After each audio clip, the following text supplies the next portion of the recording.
My teammates and I were forced to undress in the presence of Leah, a 6'4" tall biological male, fully intact with male genitalia, 18 times per week. When we tried to voice our concerns to the athletic department, we were told that Leah's swimming and being in our locker room was a non-negotiable, and we were offered psychological services to attempt to re-educate us to become comfortable with the idea of undressing in front of a male. To sum up the university's response, we, the women, were the problem, not the victims. We were expected to conform, to move over, and shut up. Our feelings didn't matter. Today, any discussion maintaining the sanctity of women's spaces is labeled transphobic, bigoted, and hateful. What's bigoted and hateful is the discrimination against women and the efforts to erase women and our equal opportunities, dignity, and safe spaces. I'm Paula Scanlon, a spokeswoman and advisor for the Independent Women's Forum, and a former NCAA athlete. I am here today to share my personal story. I started swimming at a very young age, and by age 8, I was swimming competitively, and by late middle school, I was devoting at least 20 hours per week to swimming.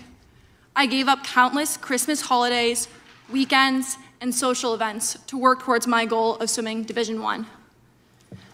A dream that came true when I began swimming for the University of Pennsylvania. While I am not an NCAA champion, I hold the New England Independent School League record in the 400-yard freestyle relay, a record that has stood since March of 2017. In September of 2021, Leah Thomas began participating as a member of the Penn women's team. Leah, formerly Will, had personal best times in every freestyle event that were faster than the women's world records. Once the season began, Thomas was leading the country in multiple events, while only placing in the top 500 in those events on the men's team. Thomas later became an NCAA champion in the 500-yard freestyle, the first NCAA champion in our women's team history program. While many of you already know this, what you do not know is the experiences of the women on the University of Pennsylvania swim team. My teammates and I were forced to undress in the presence of Leah, a 6'4" tall biological male, fully intact with male genitalia, 18 times per week. Some girls opted to change in bathroom stalls, and others used the family bathroom to avoid this. When we tried to voice our concerns to the athletic department, we were told that Leah's swimming and being in our locker room was a non-negotiable, and we were offered psychological services to attempt to re-educate us to become comfortable with the idea of undressing in front of a male. To sum up the university's response, we, the women, were the problem, not the victims. We were expected to conform, to move over, and shut up. Our feelings didn't matter.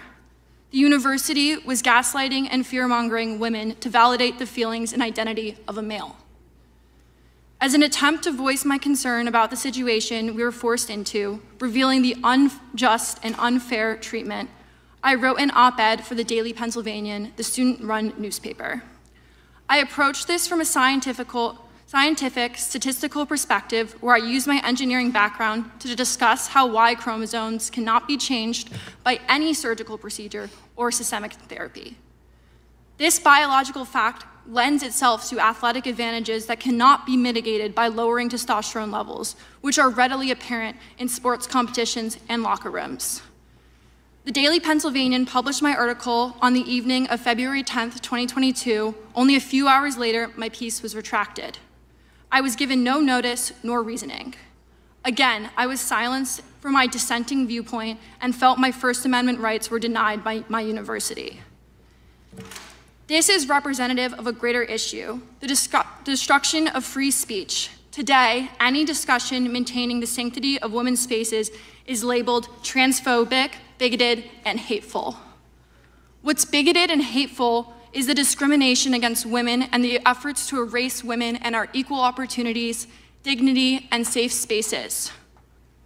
One might ask, why do I speak so passionately about issues that seem hypothetical, or some may perceive as only impacting a small number of women? This is not hypothetical. This is real. I know women who have lost roster spots and spots on the podium.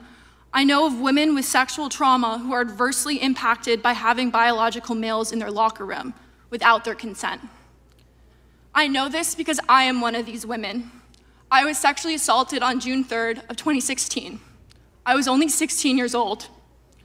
I was able to forgive my attacker, but violence against women still exists. Let us not forget the viral Me Too movement that empowered female victims to speak up. It casts a spotlight on the widespread prevalence of sexual assault and abuse, including in scholarly and educational institutions.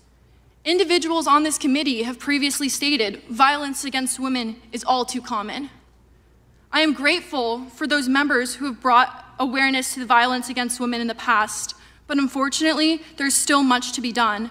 As a sexual assault survivor, many policies pushed today completely ignore my experiences and many women like me. I ask the members of this committee, please consider this issue outside the lens of political affiliations and understand the true impact of ignoring the realities of womanhood. Future generations depend on us. Thank you for the opportunity to speak here today. And thank you for being here and for your courage, Ms. Scanlon. Ms. Cole? What was that little giggle there, Sitch? The idea that, like, so you have these girls that feel uncomfortable changing in front of Leah Thompson, you know, because she still has male genitalia. Right. And they're like, well, we can give you psychological counseling to make you feel better about it. I don't know. To me, that's so silly. Is it helpful? I mean, she brings up the sexual assault stuff because right. I think, and we've gone round and round about this on the show. I feel that women have a higher level of distress from the threat perception for sexual assault than men do. I think men have a higher level of distress from jealousy, significant other, infidelity, that kind of thing. So I just, men and women are tuned differently to different negative emotions. Well, so, I wouldn't phrase it the way that I would phrase it, that obviously women are more afraid of sexual violence on average, just existing in the world, than men are. Yes, totally. So that would be the issue.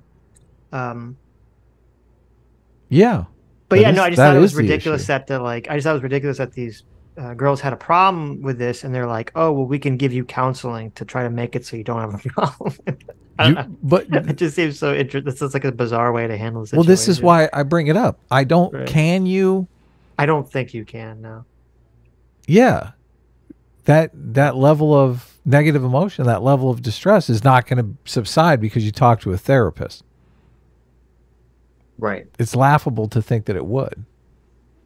Right. Yeah. It's just bizarre to me. But there you got Miss Scanlon's like, that little bitch. That little bitch. Yeah, I mean, again, you know, I understand people's concern about this. I'll say this once, say it a million times. I don't think this is a good avenue for discussing these sort of conversations. So I think it is an amazing avenue because I think it's the thing that normie voters think and worry about. Yes, from that perspective, I agree with you 100%. Yeah, it is a persuasive, politically effective avenue. I agree with that. Right. Yeah, very, very effective. Yes. Hi, you just listened to a clip from the Sitch and Adams show. If you like what you heard, you can listen to our live show right here on this channel on Sunday, starting at 1 p.m. Pacific, 4 p.m. Eastern. And if you want, you can super chat us. We read $20 and up super chats on the show and then do a follow-up stream on the following Tuesday where we read the rest of the unread super chats and interact with fans of the show. Subscribe to this channel right here to listen to the live show or to listen to more of our awesome clips.